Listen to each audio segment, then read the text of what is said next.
যেটা বলবো সেটা হয়তো যে কেউ বলতে পারবে এবং তাদের ডিফারেন্স অনেক থিঙ্কিং হবে, কিন্তু সবাই একটা জিনিস বলবে যে রেসেলমেনিয়া 41 এটা মোস্ট আনপ্রেডিক্টেবল রেসেলমেনিয়ার একটা কার্ড। মানে রিসেন্ট ইয়ারে, মানে আমি যতদিন ধরে ডাব্লিউডাব্লিউ দেখতেছি বা ইনসাইডার যাই দেখতেছি, সব থেকে বেশি আনপ্রেডিক্টেবল আমার রেসেলমেনিয়া 41ই মনে হচ্ছে। এছাড়াও আমি যখন রেসেলমেনিয়া দেখতাম, বা যারা জানেন রেসেলমেনিয়ার পরের দিনই জানা যায় যে এরপরে রেসেলমেনিয়াতে ম্যাচ কার্ড কি হবে। ম্যাচ কার্ড বলতে কি মানে এক্স্যাক্টলি মেইন ইভেন্ট কোনটা হবে সেটা আমরা 70-80% একদম শিওর হয়ে যেতাম। আর এটার প্রুফও আছে, যেমন রোমান রেন্স ভার্সেস ব্রক লেসনারের ম্যাচটা রেসেলমেনিয়াতে হয়েছিল, সেটা আমরা আগের রেসেলমেনিয়াতে জানতে পেরেছিলাম। এছাড়াও রকের সাথে যে জন সিনার ম্যাচ ছিল সেটাও কিন্তু আমরা 1 বছর আগে জানতে পেরেছি। মানে ডাব্লিউডাব্লিউ তো মেনশন করে বলে না, কিন্তু তারা যেভাবে আমাদের নিউজটা জানায় আমরা কিন্তু শিওর হয়ে যাই যে এই ম্যাচটা রেসেলমেনিয়াতে হবে। এবং এইবারের রেসেলমেনিয়া নিয়ে কথা বলবো, চলুন শুরু করা যাক। Hello viewers, welcome to Rachel Bangla BD. সবার প্রথম আমি রোমান রেন্সকে দিয়ে স্টার্ট করি।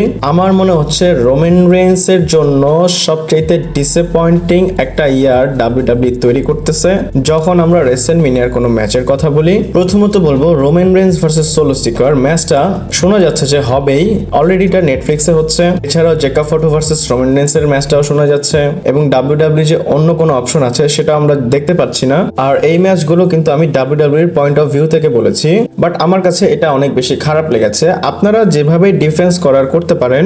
আমি একটা জিনিস বলতেছি যে এখানে সোলো সিকার জেকা ফটো বিষয় না, বিষয়টা হচ্ছে রোমান রেন্স যে ক্যালিবারের একটা বড় ম্যাচেস গুলো ডেলিভার করেছে রেসেলমেনিয়াতে, তো ওই লেভেলে সোলো সিকার এবং জেকা ফটো এখনো যায়নি। এটা তো দেখে মনে হচ্ছে যে এমন একটা ম্যাচ ডাব্লিউডাব্লিউ মেক করতেছে যে রোমান রেন্স ফাইট করবে এবং রেসেলমেনিয়া কার্ডে একটা ম্যাচ সে পেয়ে যাবে। আর আমার প্রশ্ন হচ্ছে রোমান রেন্স কি সেই মানুষ যে তোমরা তাকে এরকম ম্যাচেস দিবা? আমি বলবো ডাব্লিউডাব্লিউ স্মার্ট হলে এরকম মুভ কখনোই করবে না। ইভেন রোমান রেন্স যদি নিজে থেকে বলে যে আমি মেইন ইভেন্ট করব না, আমি তো অনেকবার মেইন ইভেন্ট করেই আসতেছি, স্টিল ডাব্লিউডাব্লিউ তাকে মেইন ইভেন্টেই দিবে। মেইন রিজন হচ্ছে সে এত বছর ধরে রেসেলমেনিয়ার মেইন ইভেন্ট করেছে, আর স্ট্যাটাস বা তার যে স্পট সেটা সবসময় এখানে গিয়ে আগেই বসে থাকে। আর আমি একটা কথা বলি, রোমান রেন্স কখন থেকে মেইন ইভেন্ট করতেছে? যখন থেকে 2 নাইটে রেসেলমেনিয়া হচ্ছিল না, মানে 1 নাইটে একটাই মেইন ইভেন্ট হতো, সেটা রোমান রেন্স করতো। আর চিন্তা করেন সেই টাইম থেকে যেহেতু রোমান রেন্স মেইন ইভেন্ট করে আসতেছে, তো এখানে ডাব্লিউডাব্লিউ ডিফারেন্স চেঞ্জ তো করতে পারবে না। আর অবভিয়াসলি সেই জিনিসটা ডাব্লিউডাব্লিউ জন্য প্রফিটেবল হচ্ছে। বাট আমার কাছে একটা জিনিস এখানে ডাউট লাগতেছে, কারণ ট্রিপল এইচ এসেছে, সে জিনিসটা অন্যভাবে দেখে এবং তার স্টার্টিংটা আপনারা দেখেছেন। তো রোমান রেন্সের কি এইবারের ট্রিপল এইচ এর কারণে রেসেলমেনিয়াটা ব্যাড টাইম যাবে কিনা? আর আমি শুধু রোমান রেন্স না, রোমান রেন্সের ফ্যানদের জন্য বলতেছি, এইটা অনেক খারাপ একটা জিনিস হবে। রোমান রেন্সের ফ্যানরা কখনোই রোমান রেন্সকে হুট করে একটা ম্যাচ কার্ড দিয়ে দেবে রেসেলমেনিয়াতে, সেটা তারা মানবে না। আর এছাড়াও কিন্তু আরো অনেক অনেক বড় ম্যাচ আছে যেটা ট্রিপল এইচ বুকিং করবে রেসেলমেনিয়াতে, সেই তুলনায় যদি রোমান রেন্স নরমাল একটা ম্যাচ পায়, পার্সোনালি আমারও খারাপ লাগবে। এবং রেসেলমেনিয়াতে জন সিনা আছে, রক আছে, কোডি রোডস আছে, র্যান্ডি অর্টন আছে, সেই দিক থেকে কিন্তু রোমান রেন্স যদি ওই লেভেলে না থাকে আসলে ডিসঅ্যাপয়েন্ট হবে।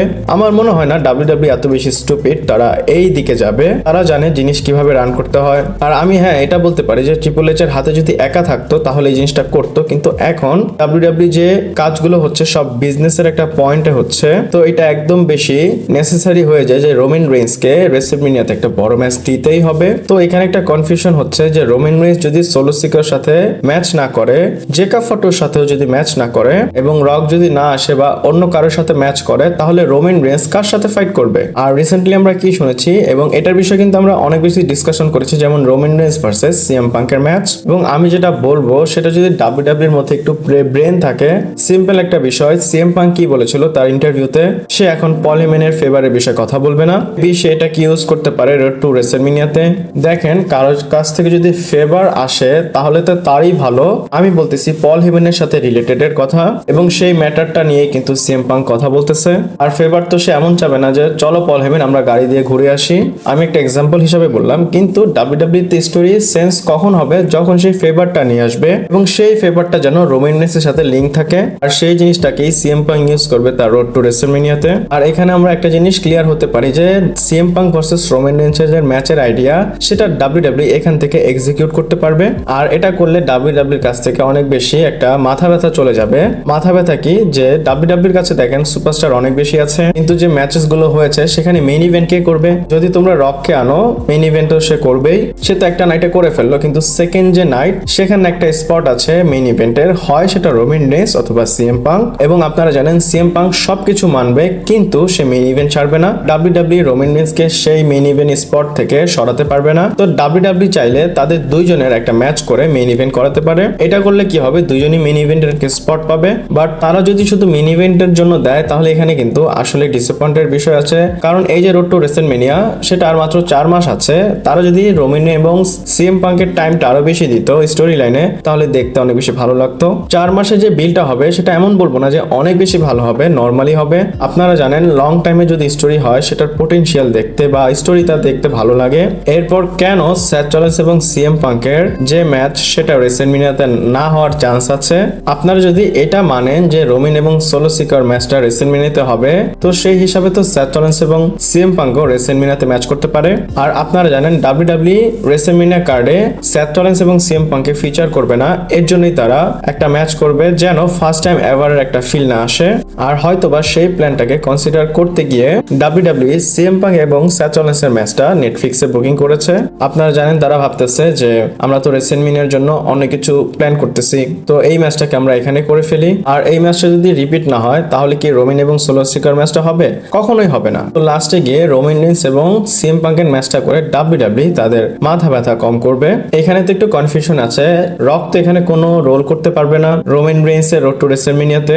রক যদি আসে তাহলে কিন্তু ব্লাড লাইনের স্টোরিতে আবার রোমান রেইন্স চলে যাবে। বাট আপনারা একটা জিনিস সেফলি মানতে পারেন, যদি রক আসে রেসলম্যানিয়াতে এবং কম্পিট করে, সে একজনের জন্যই ফাইট করতে আসবে, সে হচ্ছে কোডি রোডস। আর এটাই সেই স্টোরি যেটার উপর ডাব্লিউডাব্লিউ হেভিলি ইনভেস্ট করতেছে। যখন থেকে ব্লাড লাইনের ড্রামা শেষ হয়েছে, মানে এর আগের রেসলম্যানিয়া থেকে, রকের সবচেয়ে বেশি প্রবলেম কোডি রোডসকে নিয়ে। কোডি রোডস যেখানেই থাকে রক চলে আসে। আর আমার মনে হয় আপনাদের মাথায় একটা জিনিস চলতেছে, যদি এমনটাই হয় তাহলে সেথ রলিন্সের কি হবে, ড্রু ম্যাকিন্টায়ারের কি হবে? এবং এখানে কিন্তু ওয়ার্ল্ড হেভিওয়েট চ্যাম্পিয়নশিপ আছে, এবং ওয়ার্ল্ড হেভিওয়েট চ্যাম্পিয়নশিপ নিয়ে কিন্তু আমরা রুমার শুনতেছিলাম যে এমন একটা ম্যাচ হবে সেই চ্যাম্পিয়নশিপ নিয়ে সেথ রলিন্স সেখানে কম্পিট করবে। আপনাদের এখানে অনেক বেশি ব্রেন খাটাতে হবে যদি W W Roman Reigns versus CM পাঙ্কের ম্যাচ করে। আর এদের যদি ওয়ার্ল্ড হেভিওয়েট চ্যাম্পিয়নশিপ নিয়ে আসতে হয় তো ওই জিনিসটা ডাব্লিউডাব্লিউ কিভাবে নিয়ে আসবে?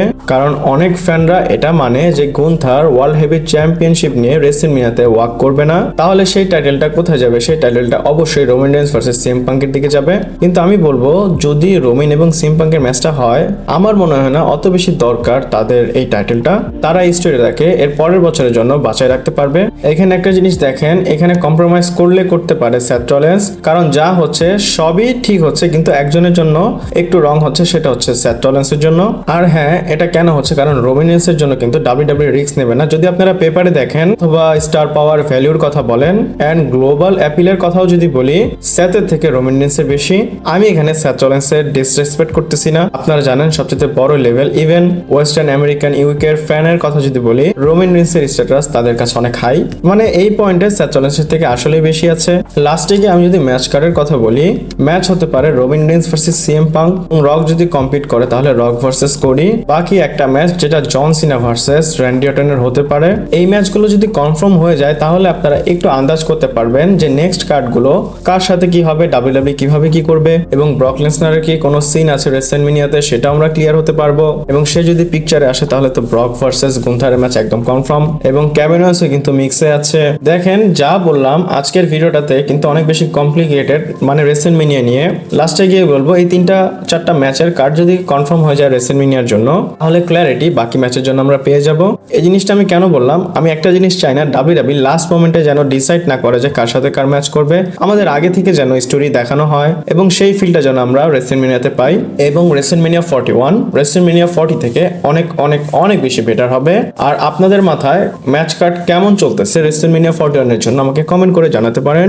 আজকের ভিডিওটা এই পর্যন্তই ছিল। ভালো লাগলে লাইক, কমেন্ট, শেয়ার, সাবস্ক্রাইব করে পাশে থাকবেন। পরবর্তী ভিডিওতে আবার দেখা হচ্ছে।